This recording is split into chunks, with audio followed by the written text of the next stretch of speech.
Assalamualaikum warahmatullahi wabarakatuh. Perkenalkan, kami dari kelompok F4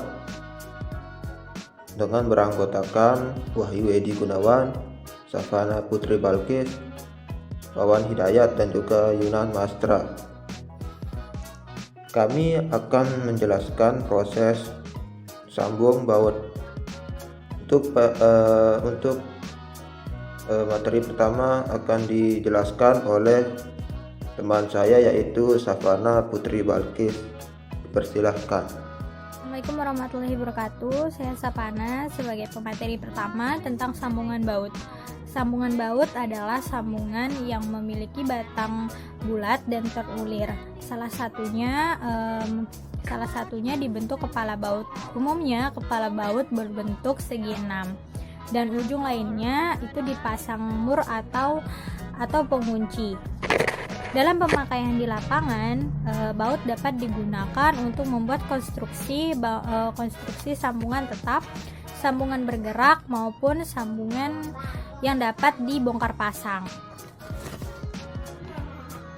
Bentuk uliran batang baut untuk baja dibangun pada umumnya ulir segitiga atau ulir tajam, sesuai fungsi yaitu sebagai baut pengikat. Sedangkan bentuk ulir segi 4 umumnya untuk baut-baut pergerak atau memindahkan tenaga, misalnya seperti dongkrak atau alat-alat permesinan yang lainnya. Baut untuk konstruksi baja bangunan dibedakan menjadi dua jenis. Yang pertama adalah baut hitam, yaitu baut dari baja lunak yang banyak dipakai untuk konstruksi ringan atau sedang, misalnya bangunan gedung yang memiliki diameter lubang dan diameter batang baut yang memiliki kelonggaran sampai dengan 1 mm. Yang kedua adalah baut pas, yaitu baut dari baja mutu tinggi yang biasanya dipakai untuk konstruksi berat atau beban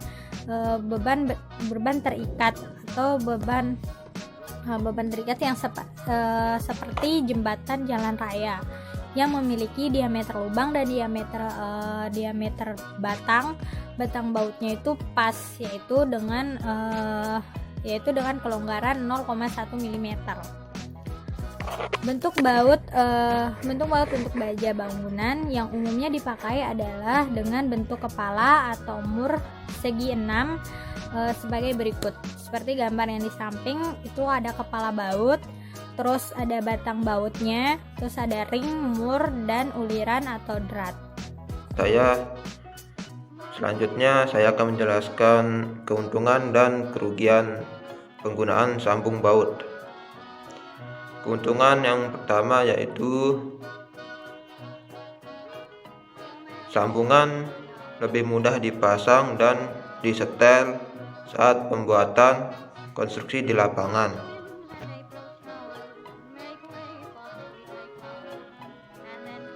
Konstruksi sambung dapat dibongkar dan dipasang kembali secara gampang.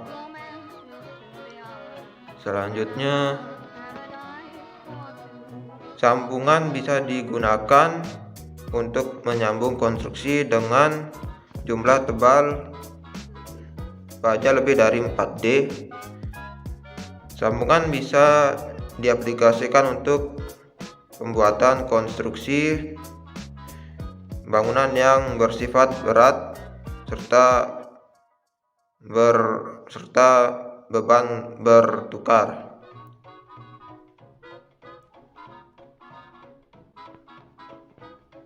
Sambungan mur baut harus diperiksa secara terus-menerus agar tidak mengalami kerusakan.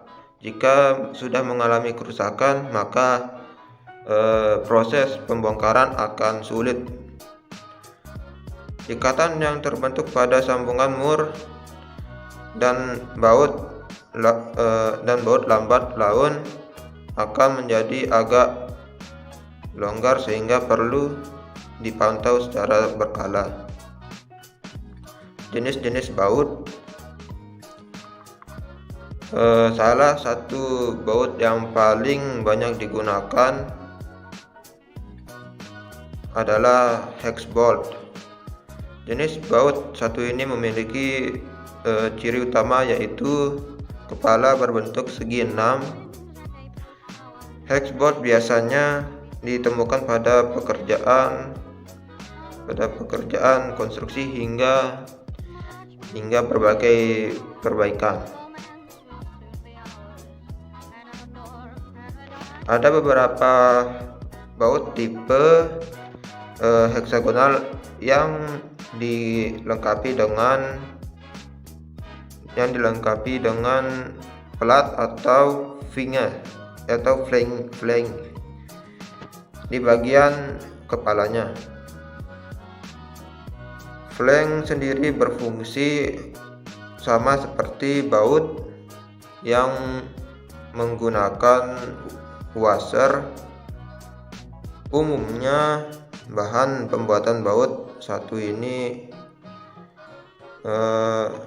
menggunakan besi hingga baja. Sekian akan dilanjutkan dengan teman saya Wawan Hidayat. Baiklah, saya akan melanjutkan presentasi dari teman saya mengenai perencanaan sambung baut. Selanjutnya, dua tipe dasar baut mutu tinggi yang distandarkan oleh ASTM adalah tipe A325 dan A490. Baut ini mempunyai kepala berbentuk segi 6. Baut A325 terbuat dari baja karbon yang memiliki kuat leleh 560 sampai 630 MPa. Baut A490 terbuat dari baja alloy dengan kuat leleh 790 sampai dengan 900 MPa tergantung pada diameternya. Diameter baut mutu tinggi berkisar antara setengah sampai dengan 1,5 in yang sering digunakan dalam struktur bangunan berdiameter 3/4 dan 7/8 in. Dalam desain jembatan antara 7 sampai 8/8 hingga 1 in. Dalam pemasangan baut mutu tinggi memerlukan gaya tarik awal yang cukup yang diperoleh dari perencanaan awal. Gaya ini akan memberikan friksi sehingga cukup kuat untuk memiliki beban yang bekerja. Gaya ini dinamakan frog load yang diperoleh dengan mengalihkan luas daerah tegangan tarik AS dengan kuat leleh yang besarnya 70% Fu untuk A325 dan 80% Fu untuk A490. Seperti rumus di bawah ini, dengan D adalah diameter nominal baut dan N adalah jumlah ulir per milimeter. Berikut ini adalah tipe-tipe baut. Yang pertama, A37, tipe baut A307 berdiameter 6,35 sampai 104 mm. Selanjutnya A325 yang memiliki diameter 12,7 sampai 25,4 mm yang memiliki kuat tarik 825 MPa. Yang kedua, baut A325 memiliki diameter 28,6 sampai 38,1 yang memiliki kuat tarik 725 MPa. Selanjutnya tipe baut A490 yang memiliki diameter 12,7 sampai 38,1 yang memiliki kuat tarik 1035. Selanjutnya, tahanan nominal baut. Suatu baut yang memikul beban terfaktor sesuai persyaratan RFD harus memenuhi RU kurang dari si Rn, dengan Rn adalah tahanan nominal baut, sedangkan C adalah faktor reduksi yang diambil sebesar 0,75. Besarnya Rn berbeda-beda untuk masing-masing tipe sambungan.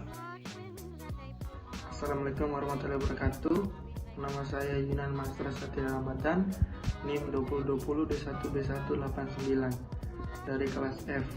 Di sini saya akan melanjutkan hasil presentasi dari kelompok kami. Baik, langsung saja. Tahanan nominal baut.